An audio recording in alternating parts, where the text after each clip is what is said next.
So can I ask you please to welcome onto the sofa Eorl Crabtree.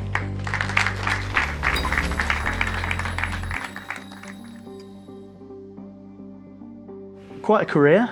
Do you want to take us on a whistle-stop tour of that career from start to finish? It might take me a while to do that after 18 years of 400 and odd games, but yeah, it started off in a little Huddersfield town of Home Firth, last of the summer wine country as it were, playing at Underbank Rangers at 10 years old, and essentially it's got its own microclimate up there, and you know, in the summer it were bleak, and in the winter birds flew upside down, so nothing to take on. It was always a tough place to go to, but for me that's where my passion for rugby league started, with my parents taking me to training. My dad was my first ever coach up there as well, and those are fond memories that I have of the sport and getting into it. But it wasn't a easy gig to get into. It was tough at times, and very, very cold, and just being a 10-year-old kid, it was obviously sometimes you start to question yourself, is this what I even want to do at that sort of age? For a few years I played. I had to quit for a little bit as I was going too fast, as you might have noticed. I'm quite a tall fella, and unfortunately my muscles couldn't keep up with my bones, so I had to give up for a few years. Got back into it at 15, playing for the Huddersfield YMCA and in Rugby Union and for Yorkshire, and then I got picked up by the Giants at 17 years old, signed on my 17th birthday, represented or made my debut for the Giants on my at 18, so only a year later, very much a novice. Didn't know again what I was getting into, but I suddenly got into what was a man's world, and a scary one at that. And that's where it started. And it was a tough old ride in the beginning, I won't lie to you, very, very tough. And fortunately for me, I rode those, the waves, the ups and downs, the roller coaster as it was, and eventually applied my trade, playing week in, week out, and representing my country. And then the rest is history, and that was 8 years ago when I retired, so time moves really quickly. Once you're over the hill, you start to speed up, as I say. So, I mean, you know, for 17, 18 years then, your typical day in the office was running around a rugby pitch, so that must be incredibly challenging from a physical perspective, but there must have been, you know, mental, emotional challenges and setbacks along the way. What's the biggest setback that you faced, and how did you overcome that? So this is an easy question for me to answer in many ways, because I don't have to think that long back to when I really had my challenges in my career, and it all comes down to probably a few different aspects of me playing. As a young kid, I was coming through and I started playing against the teams such as Bradford Bulls, and if there's any sort of rugby league fans, they might recognise some of these names, such as Leslie Vinacolo, the Volcano, Tavita Vaikona, Shontaine Happy, Paul Anderson, these big guys, Joe Vanganar, Kiwi International, run with his elbow up like that.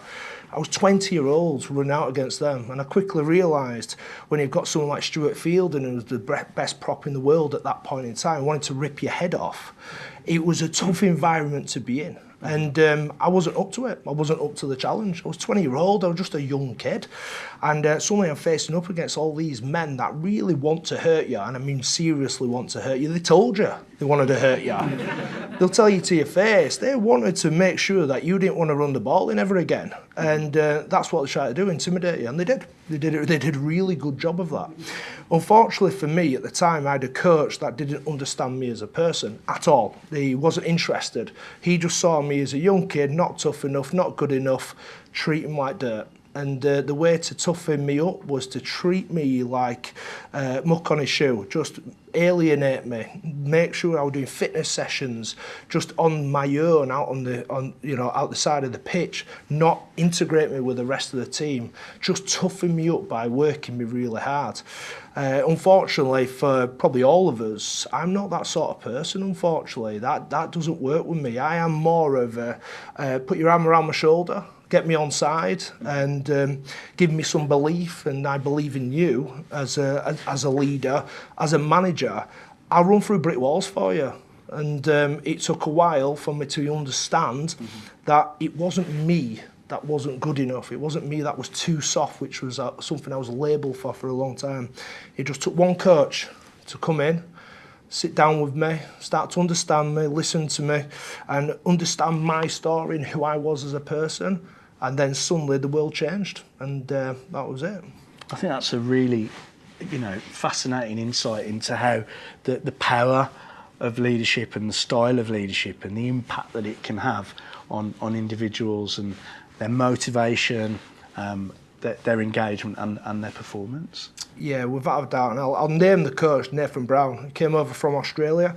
Absolutely, okay. Yeah, fantastic bloke. He won't mean anything to anyone, but it does to me because I remember his name. I know exactly who it was. And he sat me down in a meeting and instantly just asked me a couple of questions. He goes, what are you good at, Earl? What are you good at? So I went through some of the things I was good at. Big athletic bloke, good footwork, good offload. Right, brilliant.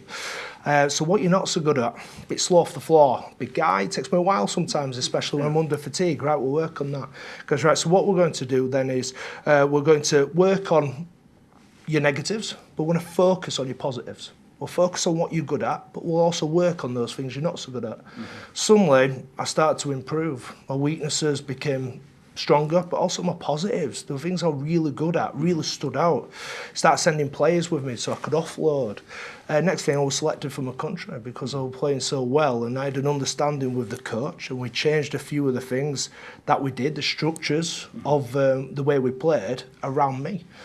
Which is, I'm not saying it's always should be the case, but I had somebody that understood me, was willing to listen and actually work with me. And that changed absolutely everything. Forgive me, because I actually thought you were naming and shaming the the original coach there. No. I would never, I'm far too professional. Okay. He knows I dislike him, it's okay. I mean, you were a one-club man, weren't you? So you stayed loyal to Huddersfield Giants and played over 400 games. So what made you stick around and stay at one club? Very simple, family as much as anything else, but we talk about mental health and well-being. I didn't realise how important that was to me until going through this sort of period, and we talk about resilience and something that I think you learn over time through experience. I don't think it's something you just naturally have. It took me a while to become fairly resilient. But for me, Huddersfield, and maybe I'm sure some people in here would agree and maybe some disagree. Now, the centre of Huddersfield is not the most glamorous place on earth. But from where I'm from, which is sort of the outskirts of Huddersfield, is some of the most beautiful countryside there is. I have my family there, 15 minutes away from training every day, and that's all I ever wanted. I had opportunity to go to different clubs and travel on the M62 every day, and I wasn't willing to do that. And also I had the opportunity to go to Australia, but I had young children and they were my focus.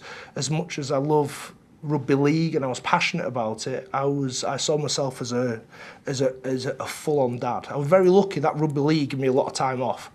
We weren't training all day every day, so I had a lot of time to spend with my children, and that's massively more important to me.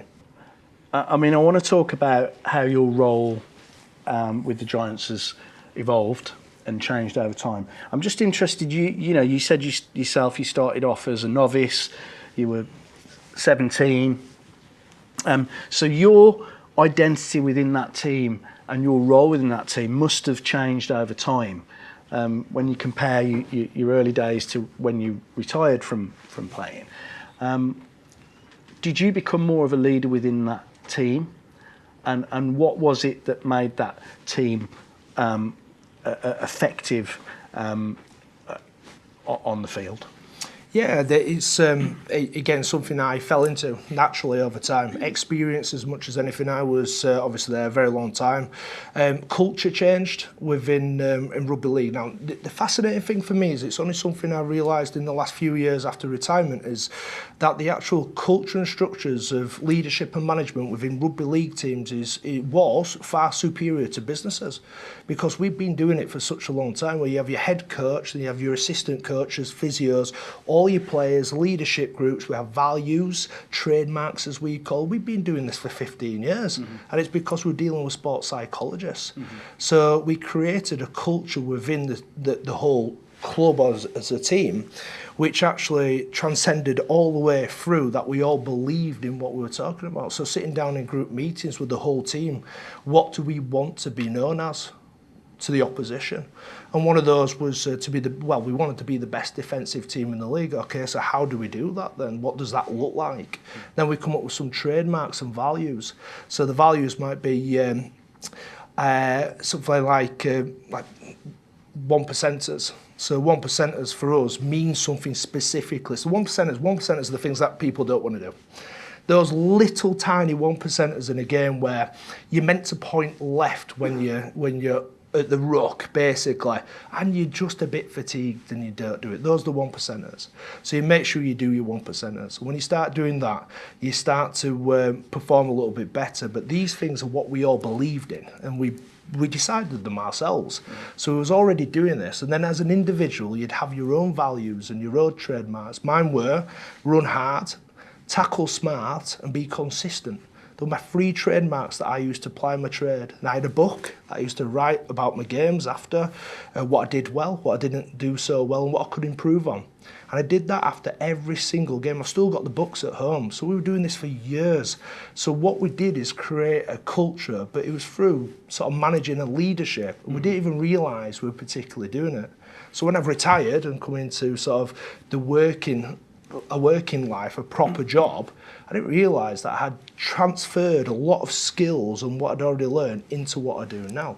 And I found that sort of fascinating that we were so far ahead in a lot of ways, and a lot of businesses are only just starting to catch up now. But the culture that we created is what made us go and win games, that got us to finals, that helped us win the league. We had great people that wanted to be around each other. That's a massive part of it. That were willing to listen and learn off each other and understood each other as individuals. But ultimately, we just wanted to work hard. We wanted to win. And because we all bought into the end goal together, we'd do anything we could to get us to that end goal. So that's something that I loved about the sport. It gives you this edge, this willingness to work, and also, I could rant on all day, sorry. Putting your hand up, accepting responsibility, accountability, making mistakes. You'll see sportsmen, when they make an error on the pitch, they hold their hand up. That's done on purpose. That's because they accept, I've made a mistake. Sorry guys, that's on me. I'll make up for it. And we do quickly in sports. You adapt, you learn, and you move on quick. It's interesting, it connects with Jim talking about humility and, sort of stepping up and saying when things aren't great or you haven't done something perhaps as well as you could have done. Unfortunately for us, we're filmed every game. There's no hiding place. But it teaches you quite quickly that you can't deny anything. And these are where these conversations, we did reviews after every game, and we sit all in a room and say, what were you doing there? You explain what you're doing, your thought process, and you get shot down or you get your legs blown off by the coaches. But also we'd end up having little debates with the other players, and I thought, look, this was happening. And the reason we do that is just to get it done, move on. Right, what do we do next time? Well, I guess that level of scrutiny, that analysis after every single game, that can be quite hard going.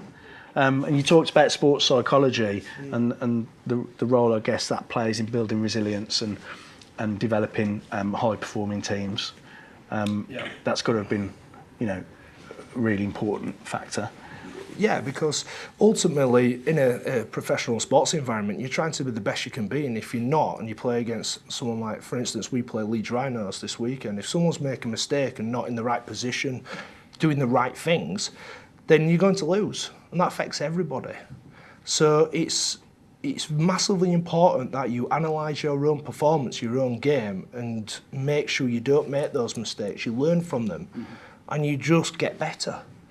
And I think you can take that into the business world. Not as you don't scrutinise as much as we probably did, but if you can look at what you do in your business as an individual, and me included, I do this now, and see where your weaknesses and strengths are within your team, and you can work on them and improve them. It only benefits the whole team and yourself. So it's something you should look at. So tell us a little bit about your involvement with the club now, about your role there, and you're balancing that with a business, and I believe that's around property and in property.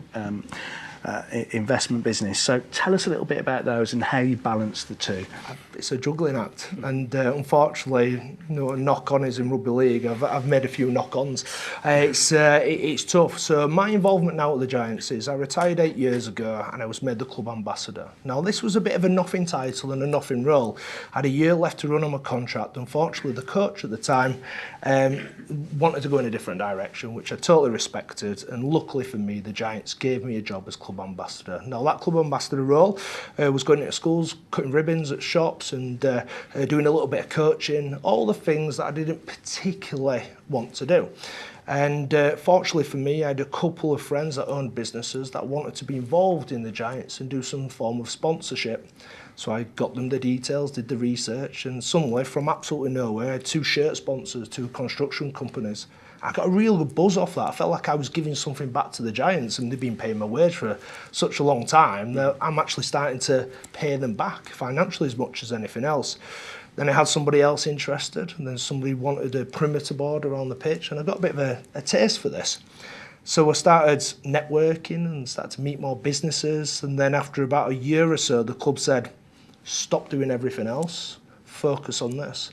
So now I'm just a part of the commercial team, building relationships and partnerships, putting businesses together, working with people like yourselves here, university, Chamber of Commerce, Kirklees Council, building these relationships with the institutions around Huddersfield especially, and trying to develop those relationships as a mutual benefit, whether it be hosting events and getting people involved in networking, get people working together, but ultimately bringing sort of revenue and sponsorship into the Giants. And I absolutely love that role. It's me, I'm quite a sociable person. I'll talk to anyone. I genuinely find people fascinating because we all have different backgrounds, with different experiences. I like to learn. And I've taken that onto the university, actually, going to level 7 leadership in September, hoping to do my masters. That's the plan. But while doing all this, I also have a property company, which is Estate 8, and also Estate 8 holiday homes. So I, through COVID and just before that really, bought a couple of properties, renovating, and I've got a lot of friends, a lot of contacts that are trades, and talk about surrounding yourself with good people. Tradesmen, they need to be good people because they can let you down. They're all so busy, but I started renovating properties and then looking at holiday homes. So I've got a couple of those as well, and it's a bit of a juggling act at times, and things go very, very wrong. So what are the main skills that you've transferred from the pitch to property?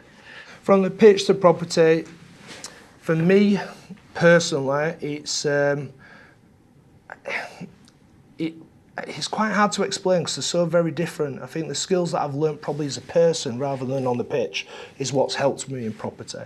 And having that willingness to speak to people, understand people, and actually chat and build relationships. So for me in property and having these tradesmen and things like that, it's all about understanding them and having a relationship where they trust you, I trust them, we look after each other and everybody's happy. And then the knowledge off the back of that, educating yourself in what you're doing, making sure you do everything in the right order, do it correctly, having good accountants, mortgage brokers, things like that. So for me, a lot of it is knowledge is power. And it's only so I don't make mistakes, and trust me, I keep making mistakes. I do it to this day. Last Christmas I had an almighty flood in one of my holiday lets, and it took nearly 6 months, I think it was, for the insurance to pay out, and it's been an utter nightmare. But that's life, that's the learning curve. There's a few things I would have done slightly different, but I love that though as well. I'm sort of passionate about that learning side of things, and I'll continue to keep going. It's so important, isn't it? It's a real skill, being able to recognise your own strengths and areas where you need more support, and getting the right team of people who complement each other's skill set. So important. So I'm going to open it up to a fantastic audience. I think, there's some really interesting knowledge transfer that's gone on from your time on the field and playing the game, and that sort of sport and winning teams are all about strategy, and how you've then applied that in a business world. But interested to see what our audience... You've got opportunities to strengthen relationships with the club and disadvantaged communities. So are there plans to inspire local pride in place and empower future generations through your role? Through my role, it is more, I'll be honest with you, it's more of a commercial role. I'm sort of more focusing on myself as an individual and actually seeing where it takes me. I've got plans for the future and I'll continue to do that. Is it empowering other people? Probably not in the role that I do, but as a whole, as a club, that's exactly what we do. We have our own charity assigned called the Huddersfield Giants Community Trust that we actually, it is our charity. Ken Davey, our backer, owns that. And we go into schools coaching. So we try and bring people through. We have the women's game now as well, which has turned professional. So the women's team turned professional. My job is, although again, it doesn't feel like I'm empowering, is to bring in as much sponsorship and give them as much support as I possibly can. Mm-hmm. I've got most of the kit partners for that, because it's massively important to not just the women's game, the game of rugby league in general. We need more kids coming through of all ages, all sexes, and be able to give them an opportunity to be able to go on and be rugby players and just enjoy themselves. For me, it goes beyond the sport itself. It's the social aspect of what it teaches you, confidence, self-belief. I think even hand-eye coordination and balance and self-esteem. There's all different aspects of what we do in rugby league. It's a rugby league title, but it goes far beyond any of that. We do so much as a club that we'll continue to do that. My role is purely focused commercially.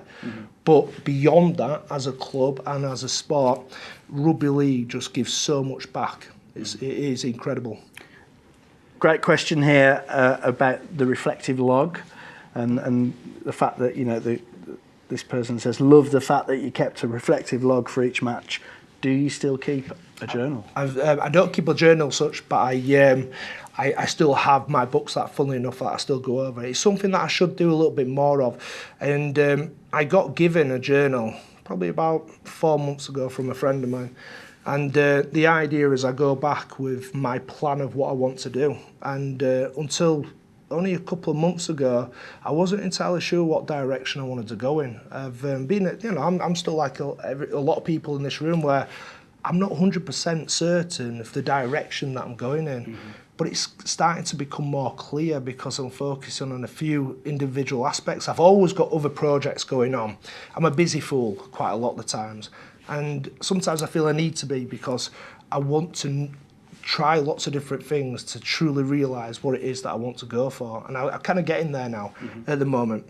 But on that journal, one of the key things I picked up off it was whenever I did something really good, whether it be a big carry, a big tackle, I'd write detail of that tackle or that big carry or that try. And the reason was because every time I played a game, I was told to go and read those really good things that you did, because they happened. They're actually real things, real events. It isn't made up, it isn't a dream. Those things happened. Remind yourself of that you are better than what you think you are, because you've done it already. It's just that self-belief. Yeah. And it's really easy to focus on the negatives, isn't it? I love this question. Did you bump into your old coach again after playing for England? I'd bumped into my old coach several times. He apologised to me, actually. The one that was, the one that had a negative effect on my career. He apologised for the way he behaved towards me, and I accepted that apology, and you move on. What concerned me is how many other kids did he do that to?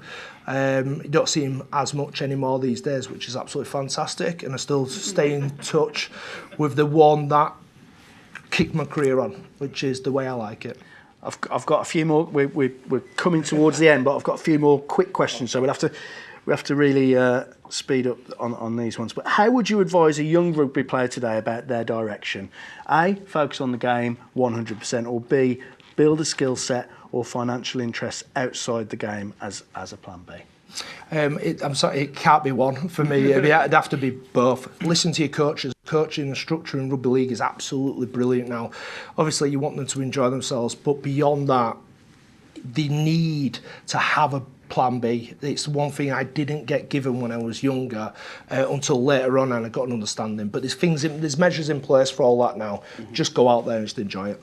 What were the key things that got you through the tough times? Because it sounds like there's been a few, so that's the last question from the audience. Key things. You mentioned family and having that support network. Anything else? I'll be honest with you, my family weren't great as a support network, and I'll be totally open and honest about it. I never didn't speak to them about it.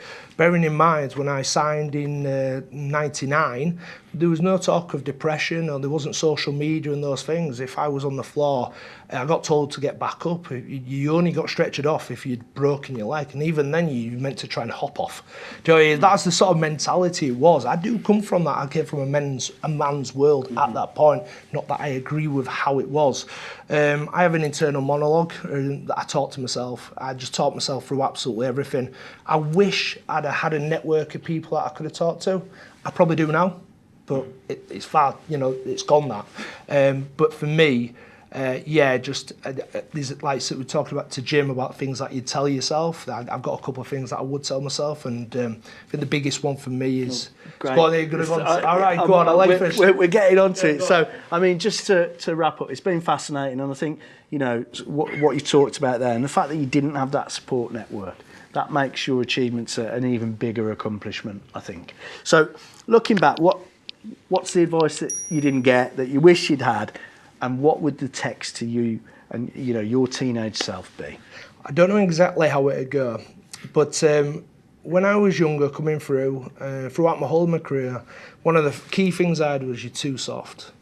You weren't good enough, you're not good enough, you're just a big lad. I just got told all these negative things, and I believed it all. I believed every single thing, because these were coaches, players, lads who had played at elite level. And it took me a long time to realise that it weren't a case of that I was too soft. I'm one of the most gentlest guys you'll ever meet. But I know how to turn it on, and I can do whenever I need to do. It's like I've got that ability. I was never too soft. I just didn't understand myself. I spent so many years trying to be tougher and harder and pretend. If I just accepted who I was and who I am and embrace it, I would have got through all of that a lot easier. I'll have always had those issues and challenges. We all have those challenges. But sometimes I think it's massively important to understand that everybody in this room is made up different. From our own experiences, what we've gone through, we all react to a different scenario, situation, totally different. Embrace who you are and react accordingly to what you believe in and how you feel.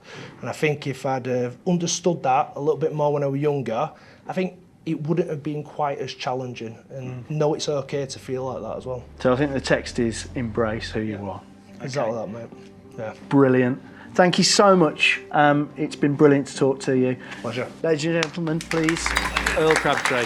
Thank you. Cheers. Thank you.